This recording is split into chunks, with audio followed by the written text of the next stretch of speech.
এখানে ইঁদুরদের আব্বু তার বাচ্চাদেরকে বিড়ালের আক্রমণ থেকে বাঁচার নিনজা টেকনিক শেখাচ্ছিল। এমনকি তাদেরকে ইঁদুরের ফাঁদের ভেতর থেকে কিভাবে খাবার চুরি করতে হয় সেটাও শেখাচ্ছিল। খাও মা কসম। আর এখানে বিড়ালদের আম্মু তার বাচ্চাদেরকে কিভাবে ইঁদুর শিকার করতে হয় তার ট্রেনিং দিচ্ছিল। হিসাব বোঝো না, দুধু খাও, তোর মরণের চুলকানি উঠছে। এরপর তাদের মা একটা খেলনা ইঁদুরকে চাবি দিয়ে চালু করে ছেড়ে দিলেই তার বাচ্চা সেটাকে ধরার জন্য চলে যায়।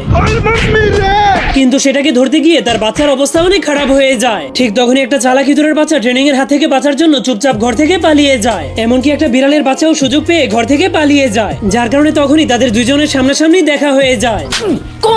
তেরা বাপ। কিন্তু তখনই ইঁদুরের মা এসে বিড়ালের বাচ্চাটাকে বলে, কিন্তু বিড়ালের বাচ্চাটা তার কথা না শুনে তার পিছু করতে করতে তাদের ঘরের মধ্যে ঢুকে যায়, যার কারণে ইঁদুরগুলো তাকে লাথি মেরে তাদের ঘর থেকে বের করে দেয়। এই জন্য সে কান্না করতে করতে তার মায়ের কাছে গিয়ে ইঁদুরদের নামে বিচার দিয়ে দেয়, যা শোনার পর তার মা অনেক রেগে ইঁদুরগুলোকে মারার জন্য চলে যায়। কিন্তু তখনই সেই ইঁদুরের বাচ্চাটা লুকিয়ে লুকিয়ে বিড়ালের বাচ্চাটাকে ডেকে তাদের ঘরে নিয়ে যায়। এরপর গান বাজিয়ে তারা দুইজন মিলে নাচতে শুরু করে দেয়। হায় হায় হোয় হোয়, হায় হায় হোয়